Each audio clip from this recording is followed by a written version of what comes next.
Nandito kami kay Lala. Kukunin na namin. Kain na anak si Anas. Lalag. Lalag! Wala yung pinasok siya isang beses lang po siya. Lalag! Ay na! Lalag! Okay na. Nagsuka kasi to. Okay. Ini. Agoy si Lala. May nakadextrose pa siya. Ay. Yung kuya, kasi ito yung kasi nakalang din. Oral po niya. Ito kasama ko sa kanila. Pero hindi natin nag-i-uwi. Kaya nakagawin lang siya. Unang presentation niya.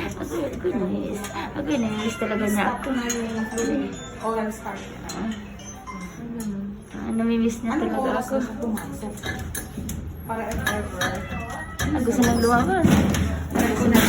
Gusto nang lumabas. Hindi na. Gusto na. Hindi kayo nagdala ng pagkain?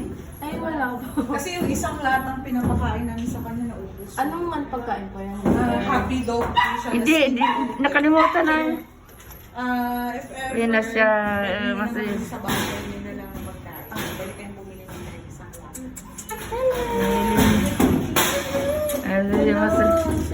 Ang saya niya talaga makakita sa amin. Ayan, saya niya. Doon na nang lumabas. Dali na.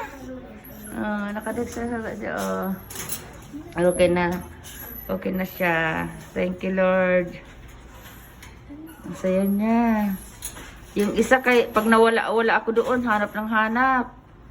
9 ata kasi ko siya pumasok. Start pa yung isang araw. Pero nagbigay po siya ng meds kanina po. Yes po. Na siyang garapatan, no? Ano nga po kaya nga po gusto ko sana in-expert to.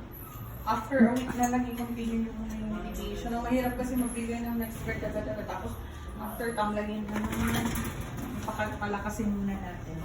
Actually, sobrang